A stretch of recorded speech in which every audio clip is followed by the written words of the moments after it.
What's up YouTube? Hey, on this video we're going to install upper and lower torque box reinforcements on the Turbo Fox back here, so stay tuned.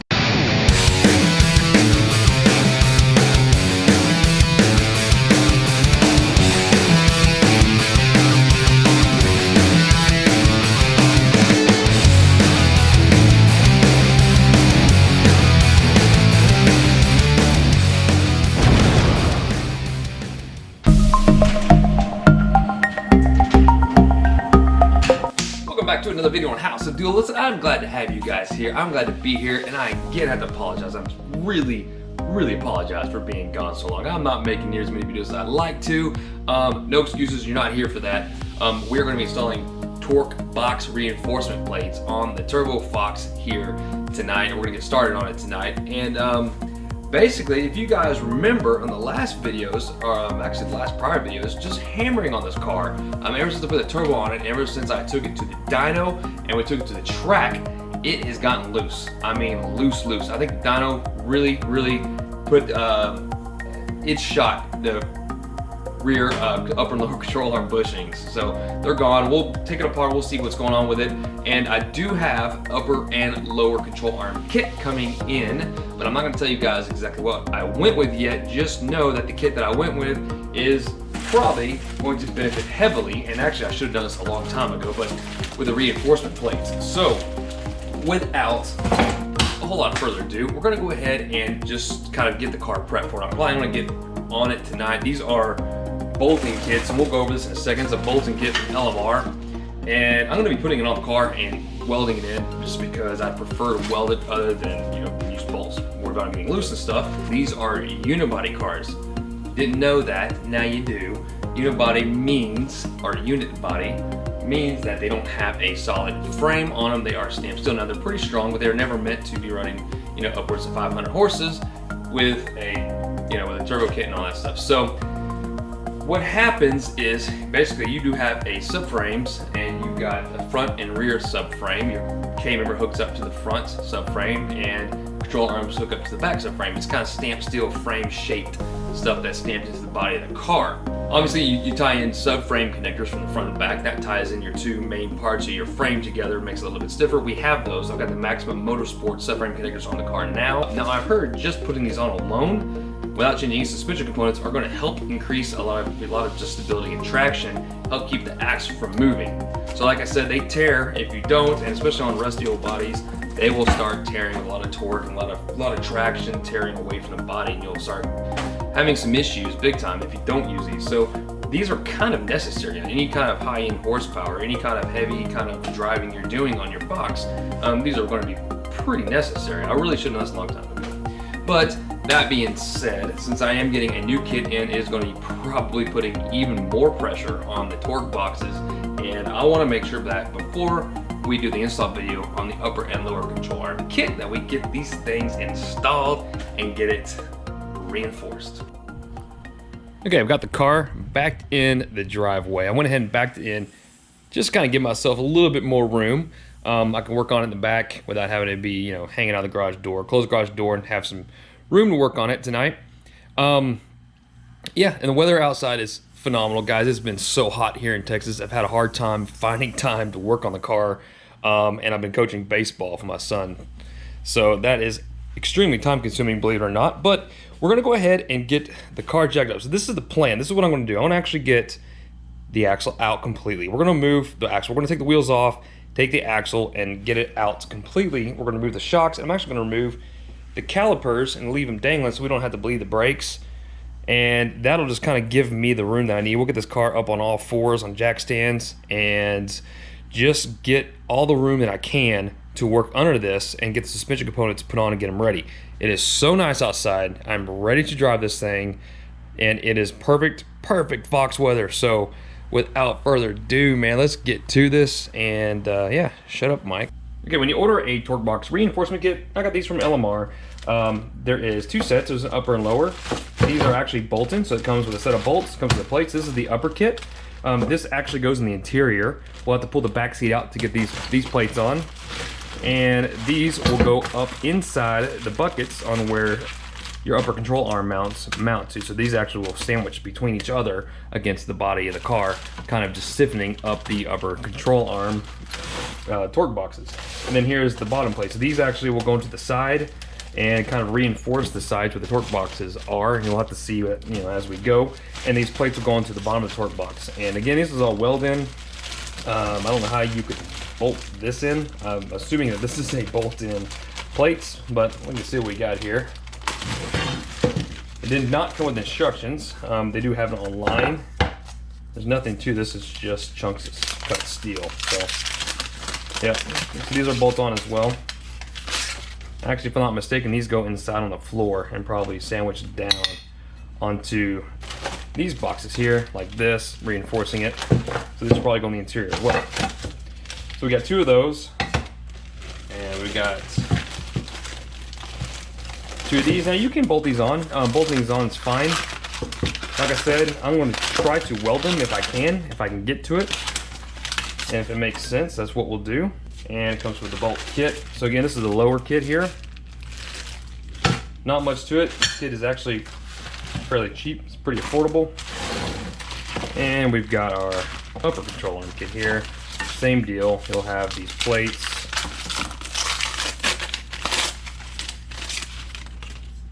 Okay, not bad, pretty simple. And you'll have these 2 big dogs here. So unfortunately, we're gonna quite a bit of the car to disassemble to get ready, but that's all there is to it.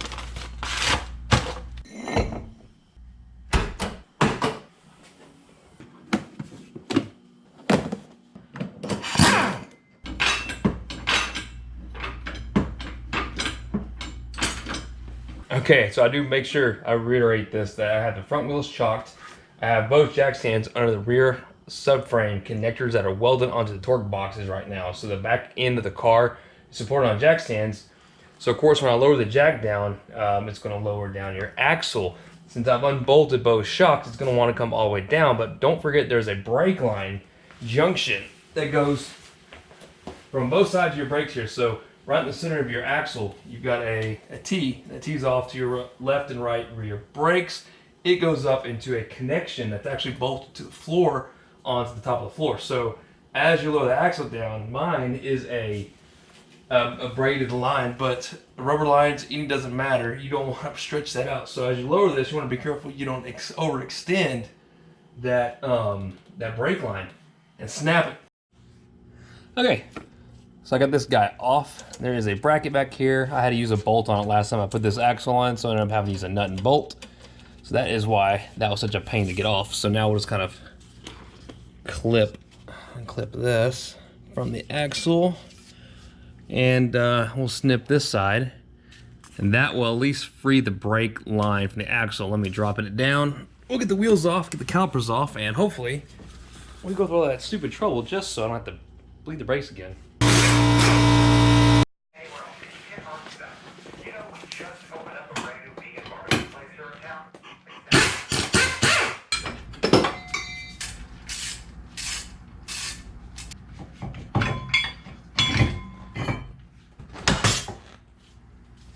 Take the brake caliper, some wire here, but I'll hang this down.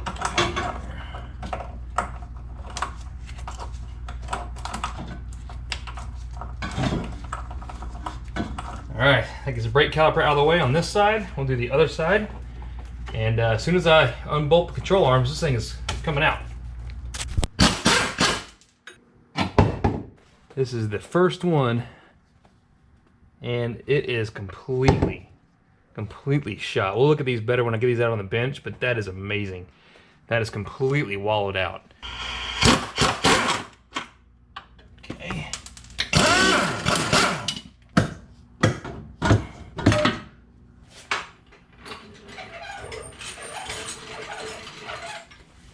Perfect. Okay, the axle is out.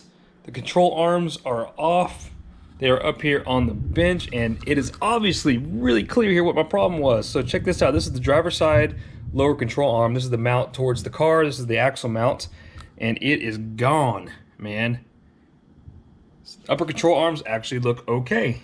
They're fine, and the axle end is okay. Everything's really dirty. You can see that I've got a leak, most likely on the axle, but I also had a little bit of a leak back in the day on the transmission that's been fixed. Anyways, yeah, so here is the other passenger control mount. That side is completely torn off. The lip has, so there's gonna be play there. It looks like it's pushing out there. And that one too is completely crushed. Check this out. So yeah, I told you guys I had play. I told you guys every time I drove this car and I let off the gas, it would just get on the gas, it just squirrel around me. I was like, okay, I can't drive this anymore. I stopped driving it because of this. In fact, when I got it dyno tuned, I just couldn't even really get on it. I haven't been getting on it. It's just been too scary. So that's why. So that's why I'm replacing it. So this is good. I've inspected the upper and lower control torque boxes and they look good. So that's excellent sign. These are crap. Highly advise against these kind of control arms. Guys, I'm not putting out a ton of horsepower here. It's a lot, but it's not that much. I mean, come on, man. It's not, you know, whatever. And we've got, you know, just street tires. They're sticky, but they're not slicks. And look what kind of damage it did. So there you have it, man.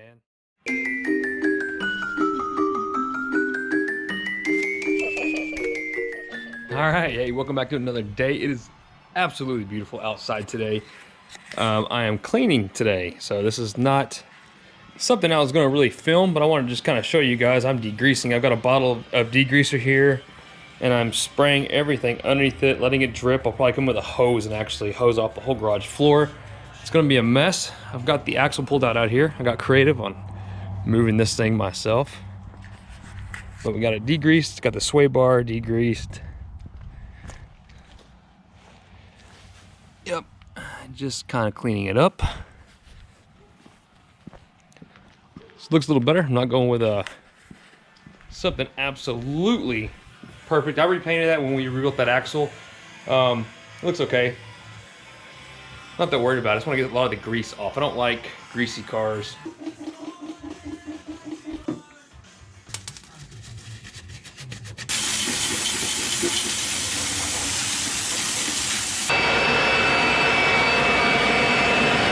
Remember, I got the upper and lower torque box reinforcement plates. So what you'll see though is the lower ones will come with this. You'll have a plate that goes on top of here. This goes up to the side, basically right up against where your lower control arm bolts in through here. So the control arm actually goes in on this side, and then this up on the floor will sandwich all in together with bolts.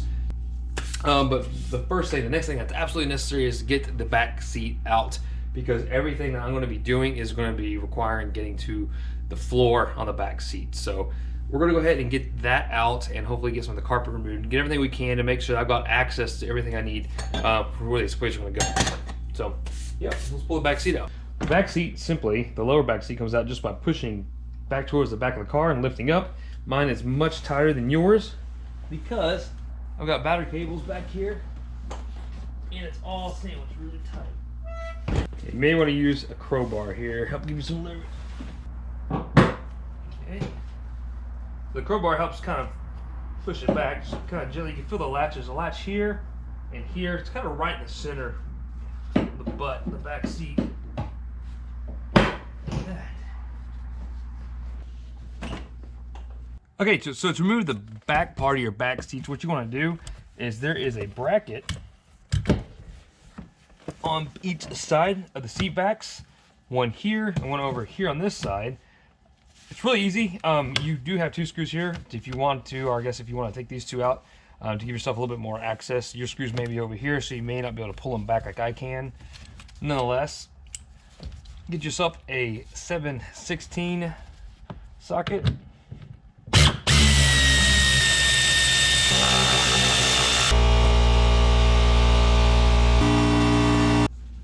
Pretty heavy, so we'll probably leave it out.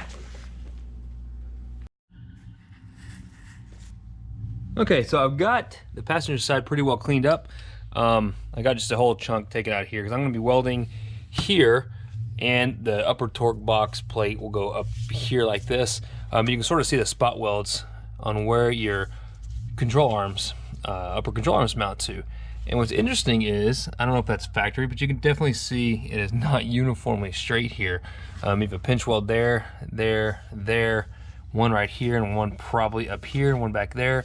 So I'm assuming this is about where it's gonna go, where that plate is gonna sandwich here. Now the lower one, this is even more interesting. So even though my torque boxes aren't bent, they're not torn, they're actually in really good shape, the top of this is deformed, and I can push it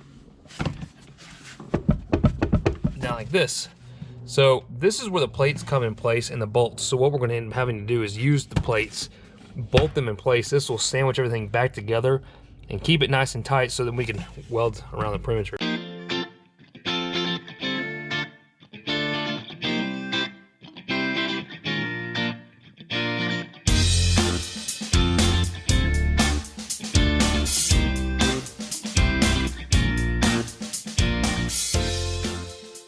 All right, happy Sunday morning. It's nice and early. It is a good 74 degrees in the garage here, so it's just perfect. Last night we got the deadening removed. We got everything kind of prepped and ready. So today we are going to go ahead and get these guys installed, finally. Now remember guys, this is raw steel, so what we want to do first is really get a coat of paint on these things to make sure they don't rust. However, since I'm going to be welding all this stuff, I'm going to make sure that the underside has some weld through primer on it. So we're going to get these cleaned up. See, this has got a little bit of grease on it just from when I set it up there and tested it out. But I'll show you guys how these actually go up in there. Basically, these sections go on the bottom side, and these go on the top side and sandwich it in place. That's what gives it its strength. So I've marked these. I went ahead and put these in place, driver and passenger side. But before we get to really installing these, I do want to get a coat of paint on them, because once these are in place inside of your boxes, you're not going to be able to access this to paint it. And it is raw steel, and guys, these will rust. So, I mean, take time to prep this stuff and at least get it clean and painted before you go about welding it. Since I'm welding it again, I'm probably going to paint them with weld-through primer, both front and back. Okay, so I use this SEM primer, weld-through primer. This has been sitting on my shelf for a couple of years now, and unfortunately, it had gotten pretty clogged. I cleaned the nozzle out, shook it up really well. Got them sitting out there on a board on the driveway. Anyways, they're primed, but it's kind of goopy and gloppy. It really laid out really bad. I'm not really happy with the way it laid out, but okay, for the lower side, what you're gonna need is, of course, the bracket. You're gonna need a spacer or just bolt in your other control arm all together here, because you want to sandwich this stuff in. We're gonna bolt it in, and then you'll need a bolt, of course, to go through. So you're gonna have to get this thing bolted through. The way these go in, and if you look at this from the 4 holes up, the 4 holes always go on the upside towards the floor, and the single holes where you put the bolt through, where your lower control arms go through. So the angle part, notice how this is tapered here? This will go towards the back of the car, and you can see this by the torque box right here also being angled.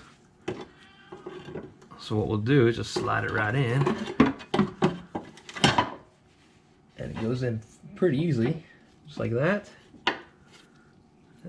And we'll slide off the bolt through.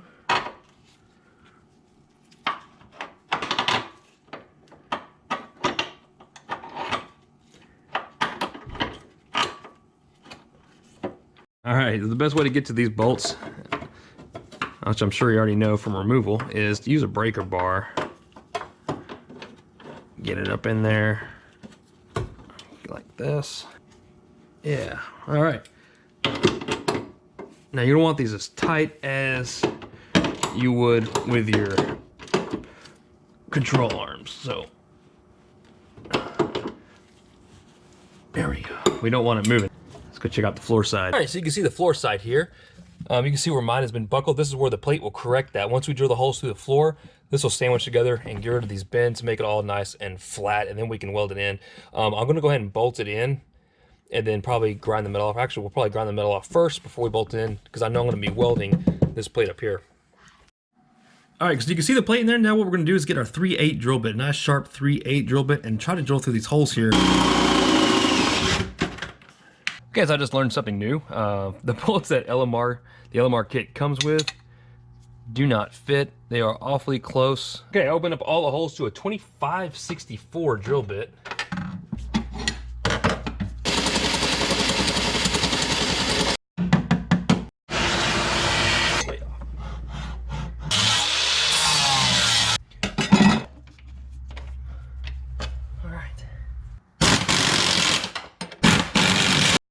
Okay, so at this point, you probably could just call it a day, depending on the kind of horsepower and the kind of, you know, stickiness of your tires you plan on using, and really just the use of the car. If you're going to be really dragging it, you probably want to go ahead and weld it in. I'm just going to do it anyways, even though I don't really plan on doing anything hardcore with the car. But, you know, it's not going to move anywhere, I know for a fact, when that is welded in around. What is one thing that you should notice, I can weld the top plate down. That'll keep the top plate from moving, but what's really not going to happen is welding the front plate to the top plate, if you know what I mean. So you're not really joining them together. All I'm doing is stabilizing the top plate. What one could do is drill out some holes around these holes that gets to the plate, and then you can spot weld this to the bottom plate. But I really think, honestly, that just welding this plate together is going to stabilize the plate. It's going to make the plate more sturdy to the floor of the car, and the bolts are going to be doing the work as far as connecting it to this guy here.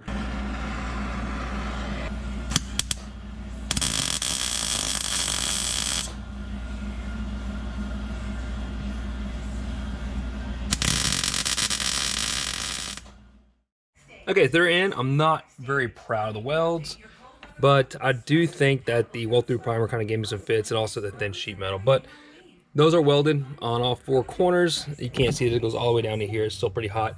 So I got all four corners on it on that side too. And that thing is not going anywhere. It's super strong. So that's done. We're going to get to the upper ones.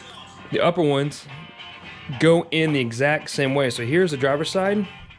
Upper reinforcements. You got your plate here, and what you'll notice is each plate will look just like this. The one with the little divot or the notch on it, and I'm trying to give it, as you can see, this one with the notch on it right here is going to go towards the outside of the car. So you'll see that these line up just like that to these holes. So what we're going to do first is just drill out these holes to the floorboard. So we're going to take this and basically drill right straight through these top holes on the top, and then sandwich it in, and then we'll drill out the bottom plate holes right here to go towards the upper or the bottom part of the reinforcement on the inside. So we're gonna go ahead and drill this out. Yeah, we should be able to do our best here. I don't know how to do this with a curve. I can see inside the floor is curved, so you gotta be kind of careful drilling it. But that's what we're gonna do. We'll hold this in place the best we can with one hand and drill with the other hand. And I know that's gonna be like a 1/2 inch hole. So what we'll probably do is just start a pilot hole and go on the inside of the car and wallow it out with a 1/2 inch.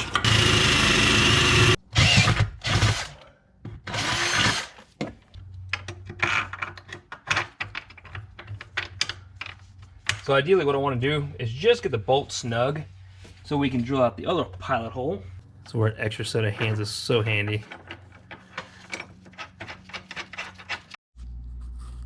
Okay, so I started drilling through the lower holes, and what I really found out was this hump right here in my car is kind of keeping this thing from sitting flush up against the floor. The other side doesn't seem to be as pronounced, but I think this is going to have to be cut. So what I'm going to do is just probably cut the line off right here just to give me a little bit more flushness, because right here when you go up a little bit it's nice and flush, but as soon as you hit this hump you can see where I've been rubbing on it right here. So I've actually marked where the hump is. You can cut that out to make room for the hump, but I think the best thing to do is just shorten this whole bracket down a little bit so that when I get the top bolts on I can torque them down nice and tight and finish drilling the lower holes, because I want to make sure that the lower holes are centered. Since I did have a problem with this top one, it's offset a little bit like this, just because of the angle of the drill next to the exhaust. So anyways, I think it'll be fine once it's all torqued down, but I do need to go ahead and make a cut on this. Okay, so I got the bottom holes drilled. I'm gonna put this bolt in, kind of torque these down a little bit more. Now that it's all in, I'm gonna go ahead and mark it. You can see how like lifted up it is here, and it's most likely because the whole thing got moved a little bit this way, probably because the offset of this hole is crooked, as you can see. So that's not exactly what I wanted, but guys, it's gonna be sandwiched in, and we're gonna weld the plate on anyways. We can heat this up nice and hot and then get this pushed down onto the floor, which is what I'm gonna do. So right now what I really want to do is get these bottom bolts in, make sure they fit okay, and go ahead and mark it like we did these, grind it down so we can torque these down really good, and then go ahead and weld this plate in so it becomes part of the floor. And I will say that the bottom side here has probably been easily the most time consuming, just simply because of the angles of all these bolts. You can see it's in nice and square down the bottom here, but getting the drill bit in there and drilling through, in this case, these back two bolts, or these back two holes, are 4 or 5 maybe layers of steel thick. It goes through this plate, and it goes through another plate, and then the floor itself, and then you're drilling through the the reinforcement plate. So it's about this much metal they drilling through. It's not a big deal, but you're going to go through a lot of drill bits and batteries. And in my case, the motor's getting really, really hot and smoking on me, so I'm going to let it cool off. Otherwise, that's really been the biggest time consumption, just the angle that I'm at on my back here and working up against the exhaust. Now, ideally, you probably want to remove the exhaust. That side's most likely going to be worse, just because of the exhaust angle.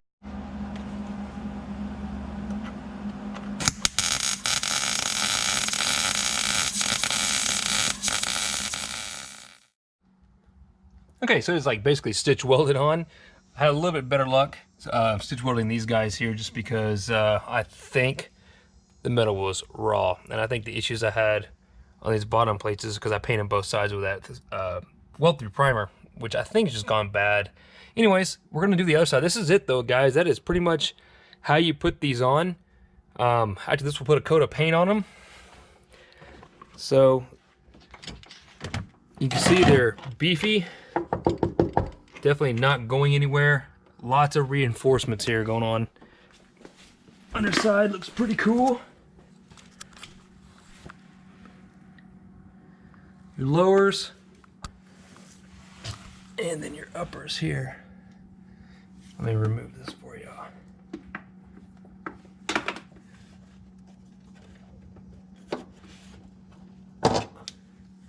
Okay, and all your uppers there.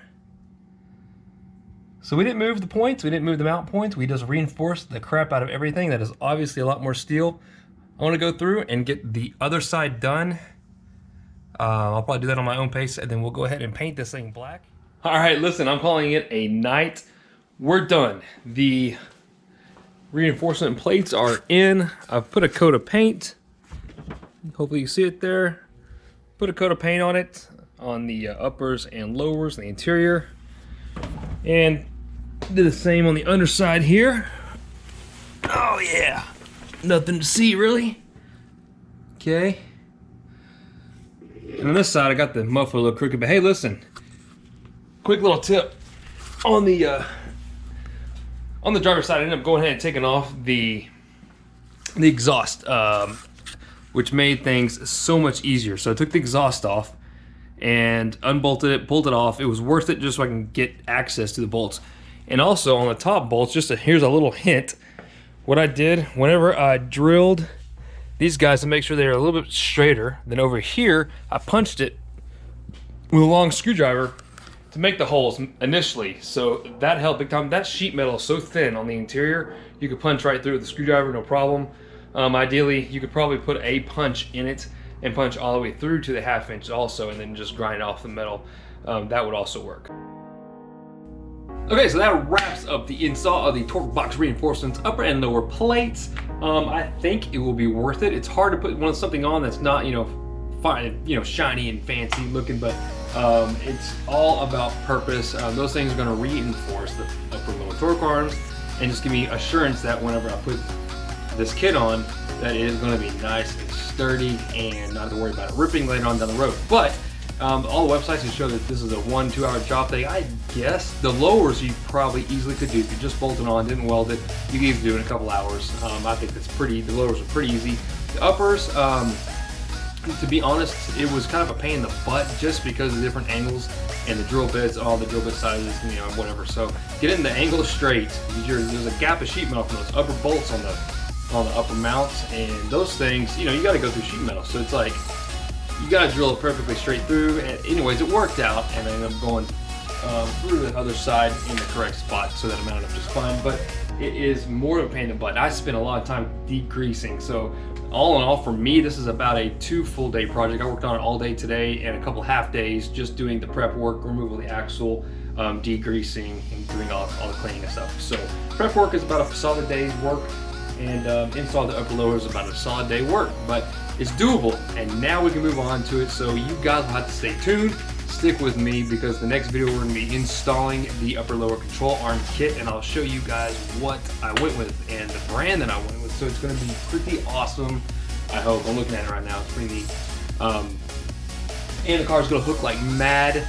So, dude, stay tuned. I'm excited. We'll see you guys next time. Follow me on Instagram. I've been posting pictures of all this stuff. If you follow me on Instagram, you already know what I'm installing. So follow me on Instagram, guys, and make sure to also subscribe. That gives you notifications whenever I upload more videos. So look, this is it. This is real. Get out and work on your Fox, guys. Weather's getting nice. Just do it, man. Just do it. They're fun cars, and they are, like I said a million times, so much fun to drive. They're so worth it. Just spend a little time on it. So take your time on them and do it to it. Get to work, and we'll talk to y'all next time. Take care.